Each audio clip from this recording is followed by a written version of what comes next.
একে একে সারিয়ে তুলতে অনেক টাকার দরকার, সেজন্য যক্ষাকে আমাদের দেশে রাজরোগ বলে। কিন্তু সাধারণের জন্য সরকারি হাসপাতালে তো এই রোগের চিকিৎসার ব্যবস্থাও হচ্ছে। শুনতেই সাধারণের জন্য চাঁদপুর, কাঁচারাপাড়া, চন্দ্রকোনা প্রত্যেকটি টিবি হাসপাতালে গিয়েই নিরাশ হতে হয়েছে। সব হাসপাতালে এক কথাই সিট নেই। আউটডোর ইনজেকশনটাই শুধু বাইরে থেকে নিতে হচ্ছে, আর বাকি সব ঔষধই তো নিতে হচ্ছে বাইরে থেকে। তাছাড়া এরকে শুধু ঔষধ খেয়ালে চলবে না, পর্যাপ্ত পরিমাণে খাদ্য চাই। চাই তো অনেক কিছু, কিন্তু উপায় যে নেই কিছু। সোনা গয়না কাঁসা পেতল সবই তো গেছে, বাকি আছে শুধু এই দেহটা। না হয় এটা বেঁচে। কি বলছো? আমি তো আছি, অত ভয় পাচ্ছ কেন? তুমি আর কত দেবে মনোজ ঠাকুরপো? হাত পেতে নিতে আমারও সংকোচ বোধ হয়। সংকোচ? বিনয়ের বন্ধু আমি, আমার কাছে আবার সংকোচ কিসে? তাই বললে কি হয় মনোজ ঠাকুরপো? আমি একটা কথা বলবো। হ্যাঁ বলো। অভিমানটুকু ত্যাগ করে তুমি তোমার বাবার কাছে যাও। এই দুর্দিনে তার মতো সয় আর কেউ নেই। বিপিন বাবু তোমাকে অত্যন্ত স্নেহ করেন, তাছাড়া তোমাকে কতবার নিয়ে যেতেও এসেছেন, তুমি যাওনি। বারবার কত টাকাও পাঠিয়ে দিয়েছে, তুমি তা ফিরিয়ে দিয়েছো। এ সময়ে কি সাংঘাতিক জেদ তোমার! বিয়ের পরে একটি দিনের জন্য বাপের বাড়ি গেলে না? আচ্ছা, তুমি নাইট হোটেলে যে নাচের কথা বলেছিলে, দয়া করে ওই কাজটা যদি তুমি আমাকে পাইয়ে দাও। তুমি সত্যি সত্যি নাইট হোটেলে নাচবে? টাকা তো চাই, আর তাছাড়া ওকে তো আমায় বাঁচিয়ে তুলতে হবে। আর কিছু মনে করো না, ঈশ্বর না করুন বিনয় যদি আর সুস্থ না হয়, তুমি কি করবে? বর্তমানে যার ঝাপসা, ভবিষ্যৎ নিয়ে ভাববার মতো সময় কোথায় না।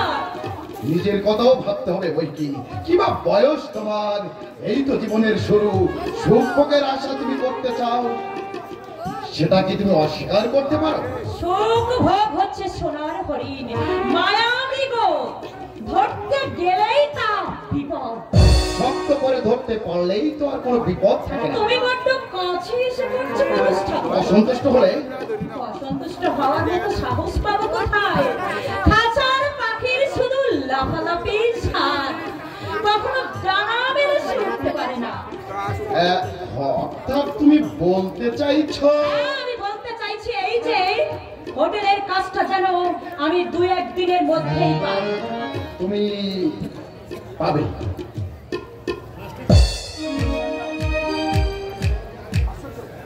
আশ্চর্য, জীবনের গতির সঙ্গে তাল মিলিয়ে চলতে চলতে আমার মনটাও যেন কেমন হয়ে গেছে। আগে যে মরণকে আমি ভয় করতাম, আজ সেই মরণকে কাছে পেতে আমার বড্ড উৎসাহ জাগে। কথা ফুরালো তোমাদের? ফুরালো কিনা তাকে তোমাকে তার জবাবদিহি করতে হবে। এতক্ষণ ধরে কি এত প্রেমের কথা বলছিলে? আমি কিছু বুঝি না মনে করো? বুঝেছো? বেশ করেছো। কি করবে আমাকে শুনে জানাবে। তেজ দেখানো হচ্ছে। ওই তেজ দেখানোর সাহসটা কে দিয়েছে? ওই মনদ। কি হলো, উত্তর দিচ্ছ না কেন? মনটা তোমার একেবারে নরম। মনোজ না তোমার বন্ধু, তাকে নিয়ে আমার নোংরা চিন্তা তুমি মনে আনো কিভাবে? দিনের বন্ধু। আমার যখন পয়সা ছিল তখন এই মনোজ আর ওর মতো কত স্বার্থবাদী চাটুকার আমার পায়ের তলায় পড়ে থাকতো, আমার পাশে মদ খেত, ভর্তি করত। এখন সেটা বন্ধ হয়ে গেল কেন? এত ছিল, অত ছিল, তা সব গেল কোথায়? হরিচরণ কাকাকে তুমি যে বাড়ি দেখিয়েছিলে, কোথায় গেল তোমার সে বাড়ি? কেনার দায়ে বাবা সে বাড়ি মর্টগেজ দিয়েছিল। ভেবেছিলাম চাকরি বাকরি করে বাড়িটা আমি খালাস করব। করলে না কেন? আর ব্যাংকের টাকাগুলো বা গেল কোথায়? টাকা তাস খেলতে তোমাকে আমি কতবার নিষেধ করেছি। আমি তোমার পায়ে ধরে পর্যন্ত কেঁদেছি। মদের বোতল ফেলে দেওয়ার জন্য তুমি আমাকে মেরেছো পর্যন্ত। ওই এখন খাচ্ছ না মদ, খেলছো না ফেলাস। সব কথা বলে আর আমাকে লজ্জা দিও না। লজ্জা? লজ্জা আছে তোমার? রাতের পর রাত তুমি যখন ওই নোংরা পাড়ায় কাটাতে, তখন লজ্জা তোমার কোথায় ছিল? এখন সেই সুন্দরীরা কোথায়? তাদের নামের তালিকা দাও, দেখে এনে তোমার সুরতখানা একবার দেখাই। সুযোগ পেয়ে তুমি আমাকে খোঁচা মারছ। আমি না হয় খারাপ, কিন্তু তুমি সতী শিরোমণি হয়ে স্বামী থাকতে অন্য পুরুষের সঙ্গে ঢলাঢলি করছো কেন? আবার তুমি ওই কথা বলছো? 100 বার বলবো। সতীগিরি তুমি আমার কাছে বলিও না। বিয়ের আগে ওই পলাশের সঙ্গে তুমি তো কম করতে করনি। তুমি শকুনের পলাশের মহত্ব তুমি বুঝবে না।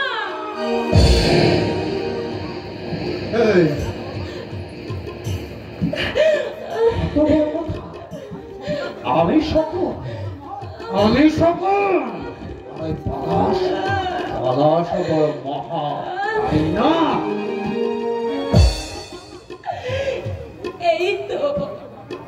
এই তো তোমার কাছে আমার পাওনা ছিল। পাওনা এখনো তোমার অনেক বাকি আছে। আমার চোখের সামনে তুমি অন্য নাগর নিয়ে মাতবে, আমি কিছুতেই সহ্য করব না। আমি তো মরবই, কিন্তু তোমাকেও আমি বাঁচিয়ে রাখবো না নকুল, তোমাকেও আমি।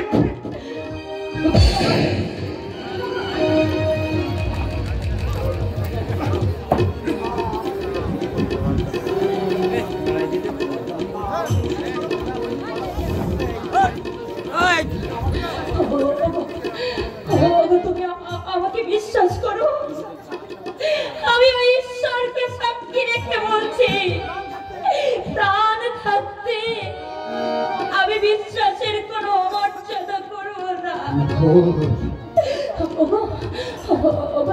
দুধটুকু খেয়েছো তুমি? এতক্ষণে তো ঠান্ডা হয়ে গেল বোধহয়। আচ্ছা চলো তোমাকে শুয়ে দিয়ে আমি দুধটুকু গরম করে এনে দিচ্ছি। চলো।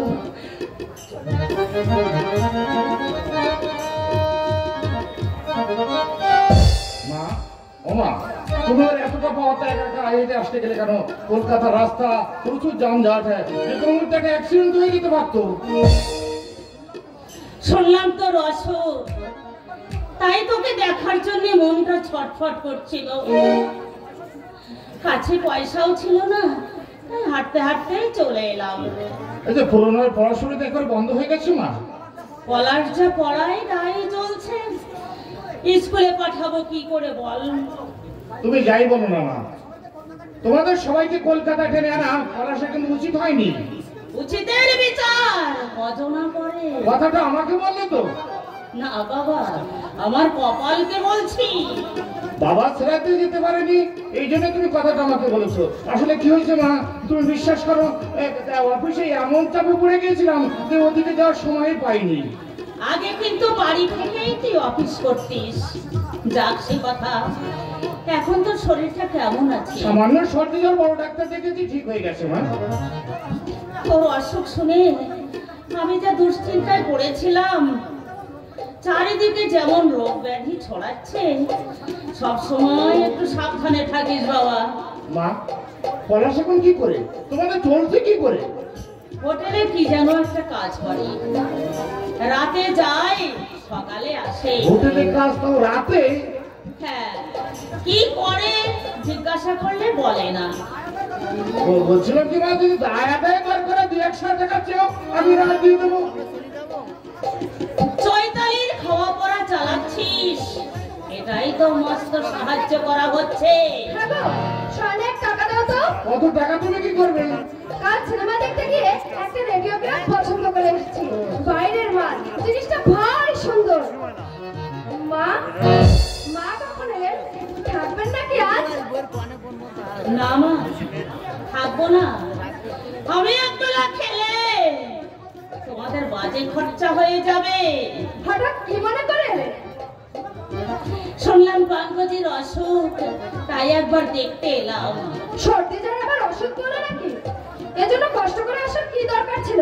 তাছাড়া আমি যখন রয়েছি। আমি ভুলে গিয়েছিলাম মা, আমার চেয়ে পঙ্কজের অনেক বেশি আপনজন তুমি এখানে রয়েছো। পায়ে পা দিয়ে ঝগড়া করার অভ্যাসটা আপনার কারণে। মা, অভ্যাসটা তোমার নাকি মায়ের? মানে মা এসেছে তার ছেলের কাছে, তা তোমার গায়ে জ্বালা ধরছে কেন? এসেছে তো টাকার জন্য হাত পাততে। কি জন্য এসেছে? তাকে তোমার কাছে কই ফেরত দিতে হবে? থাক পঙ্কজ, আমাকে নিয়ে নিজেদের মধ্যে অশান্তি করিস নে। আমি এখনই চলে যাচ্ছি বাবা, আমি এখনই চলে যাচ্ছি। ও মা, পঙ্কজের ভবিষ্যৎ ভেবে বেহায়ার মতো তোমাকে একটা কথা স্মরণ করিয়ে দিচ্ছি মা। লক্ষ্মী বড় চঞ্চল, তাকে ধরে রাখার জন্য চেষ্টা করো, বিদায় করার জন্য ব্যস্ত হও না মা, ব্যস্ত হও না, ব্যস্ত।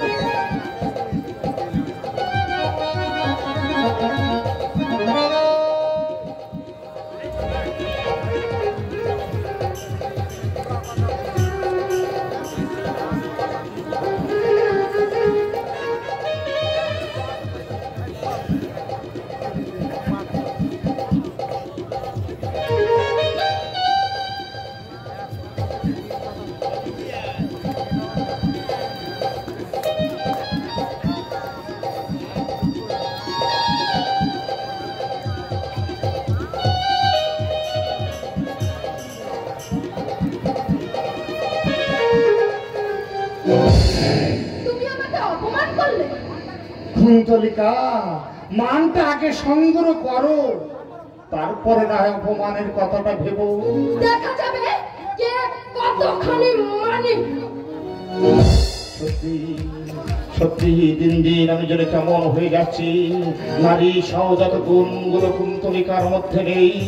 তবে তবে কি জানি, আমার মাঝে মাঝে মনে হয় আমি যেন ওই মহিনী মায়ায় পড়ে আমি কোথায় যেন বড় ভুল করে ফেলছি। আমি কি ভুল করছি আমি কিছুই বুঝে পাচ্ছি না, আমি কিছুই বুঝে পাচ্ছি না।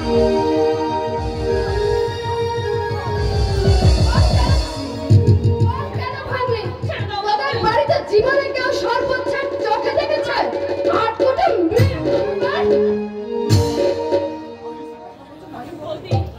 আমি তো ইচ্ছে করে সর্বোচ্ছেদ ভাঙিনি বলছি।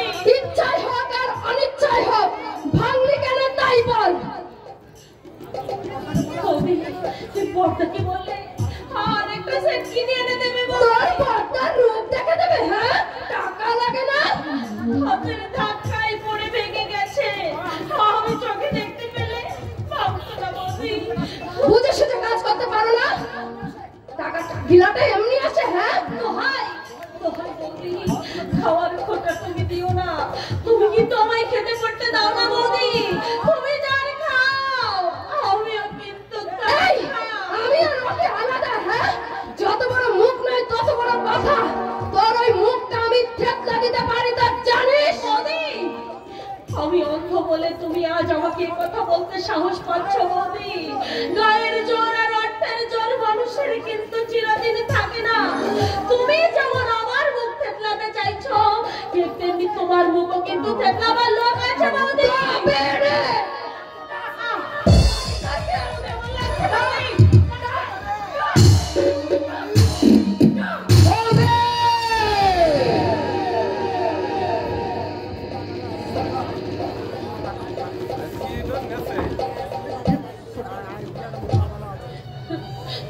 ছোট্টা, তুমি এসেছো ছোট্টা, আমাকে তুমি এখান থেকে নিয়ে চলো ছোট্টা।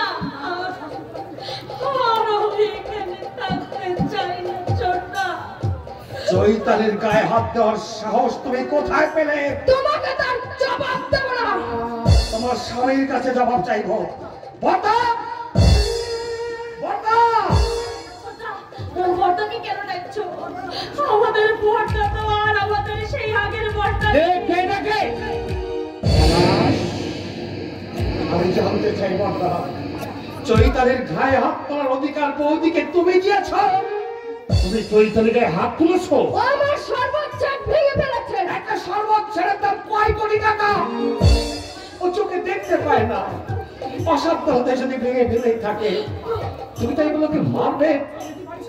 এটাই কি বাড়ির নিয়ম? ওকে বাড়ির ঝি না চাকরানি? ছোট্টা, তুমি ছোট্ট করে ছোট্টা, আমাদের জোড়া ভর করে দিয়েছে ও, তাই তো আমাদের উপর ওদের আর কোনো মায়া মমতা নেই। ছোট্টা দাদা, উত্তর দাও। আমাদের এই অন্তঃপুর, একই মায়ের পেটে আমরা জন্মেছি।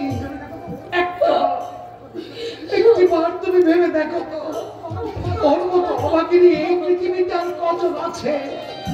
বস্তিতে রাখা ঠিক নয় বলে আমি ওকে তোমার বাড়িতে রেখেছি। তাও কিন্তু এমনি এমনি রাখিনি। ওর খাওয়া পড়া বাবদ আমি তোমাকে প্রতি মাসে টাকা পাঠিয়েছি। কি বললি পলাশ? তুই টাকা দিস? বর্দা, চৈতালিকে আমি নিয়ে যাচ্ছি। আর কোনোদিন কোনো কারণে আমরা তোমাদের সামনে আসবো না। আমরা ভুলতে চেষ্টা করব, বর্দা বলে আমাদের কেউ আছে। পলাশ, আমি জানতাম না বর্দা, বিয়ের পর মায়ের পেটের ভাই এমনি ভাবে পর হয়ে যায়। পলাশ, চৈতালি ছোট্টা, চলে আমার সঙ্গে। আমি বলছিলাম কি পলাশ, চৈতালি এখানে থাক। না বর্দা, অন্ধবনের ভারী বোঝা বইতে তোমার হয়তো কষ্ট হতে পারে। পলাশ, আশীর্বাদ করো দাদা, আমার এই দুঃখিনী বোনের ভারটা যেন আমি বইতে পারি।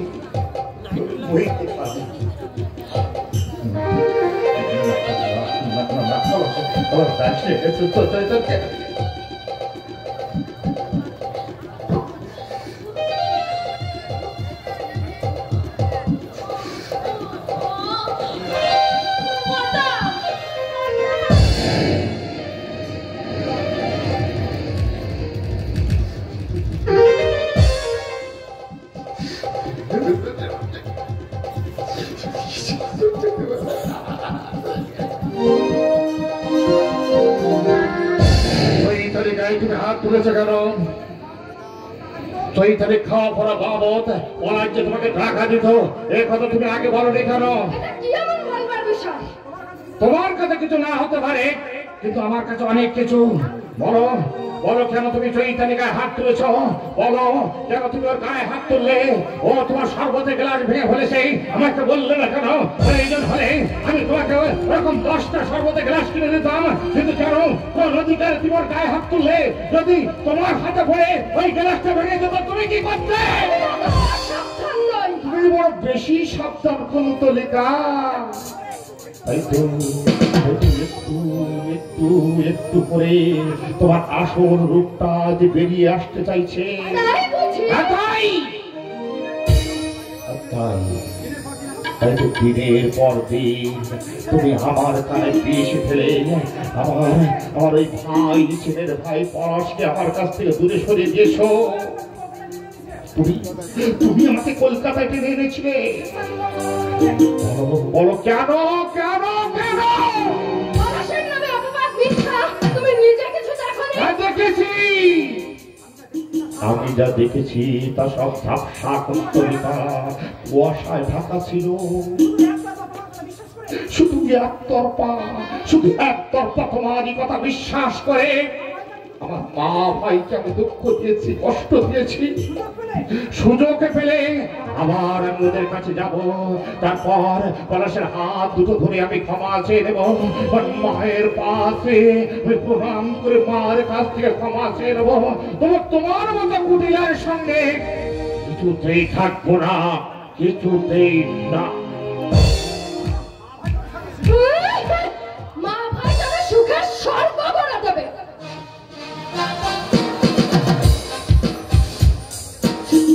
সম্মানিত উপস্থিতি, আপনাদের সকলের অবগতির জন্য জানাচ্ছি যে আমাদের চলমান যে যাত্রাপালা, এই যাত্রাপালায় নূপুর চরিত্রে অংশগ্রহণ করছেন আমাদের নিপা দিদি।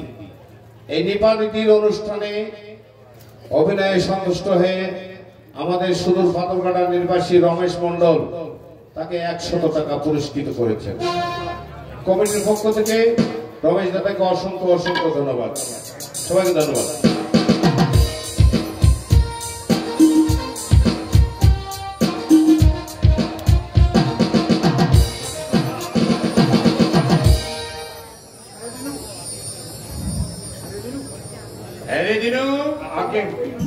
এই নোংরা পরিবেশে আমার নূপুর থাকে, তুই ফোন করে অন্য কোথাও নিয়ে আসিস তো? না কর্তা, তাই মানি অর্ডার ফেরত যেত। বিনয় নিজের বাড়ি ছেড়ে এখানে উঠে এলো কেন? তার প্রকর্ষ নেই। তুমি তো আনন্দ আটকা না হলে জলটুকু মেপে দেখবার চেষ্টা করলেন না। কি হয়েছে খুলে বল। এনার দায়ে জামাইবাবু ঘর দোর সব বিক্রি হয়ে না, তুই মিথ্যে বলছিস। না না, মিথ্যে নয় কর্তা। এই যদি সত্যি হয় তাহলে আমার আত্মহত্যা ছাড়া কোনো গতি নেই। মিথ্যা বলছে বাবা। দিনুদা, ওরে দিনু, এই আমি কাকে দেখছি? আমার একমাত্র মা, আমার মেয়ে। দেখি তোমার বেহাল বাসা দিদি বলি। এসব আমার সুখের চিহ্ন দিনুদা। ওরে দিনু, সে দিনে 10 বার পোশাক বদল করত, সবাই চার রূপ লাবণ্যের প্রশংসা করছ। কোথায় গেল সে হাসি? সে হাসি তুমি নিজেই কেড়ে নিয়েছো। আমি চাইনি, আমি চাইনি। এই তো তুমি চেয়েছিলে বাবা, তোমার চাওয়া তো আজ কানায় কানায় পূর্ণ হয়েছে বাবা। কোথায় কোথায় সে কোথাও বিনয়? আমার সঙ্গে প্রধান শাস্তি আমি তাকে দেব। জামাইবাবু কি কোনো কাজ করেন না? এতদিন তো অনেক কাজ করেছি দিনুদা, তাই আজ বিছানায় শুয়েছে, বিশ্রাম নিচ্ছে। কি হয়েছে? যত টাকা লাগে আমি সারিয়ে তুলবো। কি হয়েছে দিদিমণি? অমন দুঃখের কষ্টের মধ্যে থাকলে তুমি তো বাঁচবেনি, আর জামাইবাবু কেউ বাঁচানো যাবেনি। কথা বলছিস রে কেন মা? শুনে কি লাভ বাবা? আমার ব্যথার বোঝা আমি নিজেই বইতে পারবো। জানো বাবা, জানো, কলকাতার বড় বড় ফ্লাশ বোর্ডগুলোতে খবর নিয়ে দেখো, ওর মতো অত বেশি টাকা নিয়ে কেউ খেলতো না বাবা। ওরে দিনু, এই আমি কি শুনছি? চলো, তুই প্রাণে মরে যাবে।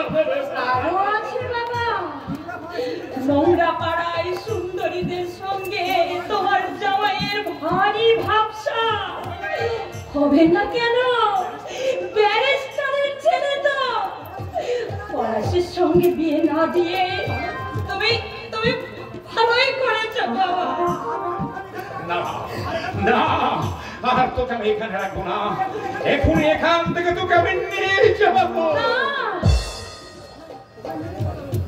কোথায় কোথায় তুমি আমায় নিয়ে যাবে বাবা?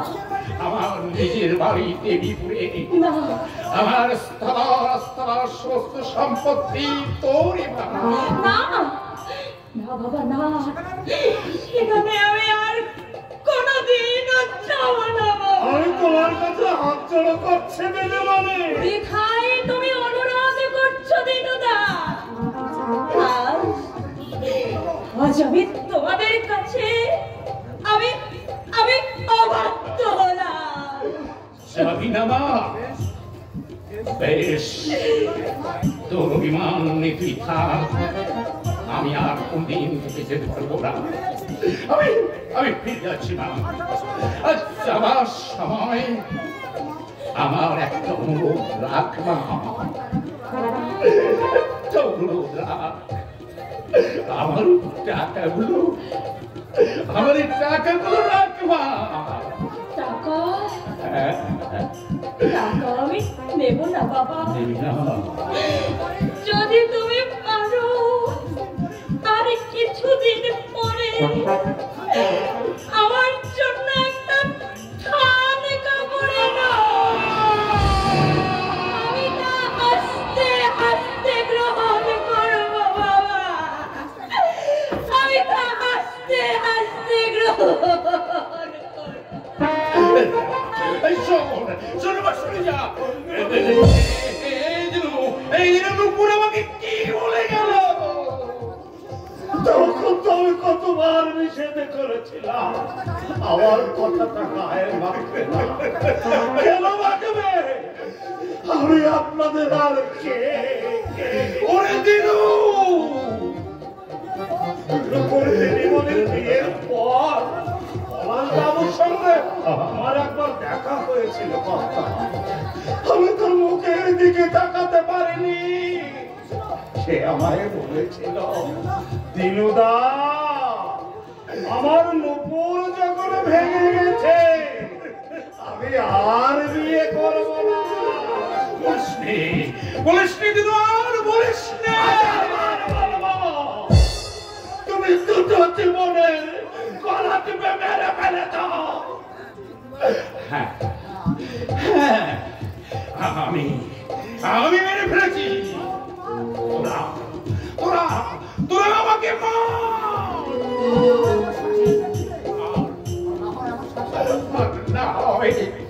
আমার সাহস নারীটা টিপে আমাকে করে দে। ওরে, আমি কি করলাম? এই ভুল সংশোধনে আর কোন পথ রইল না রে, আর কোন পথ রইল না।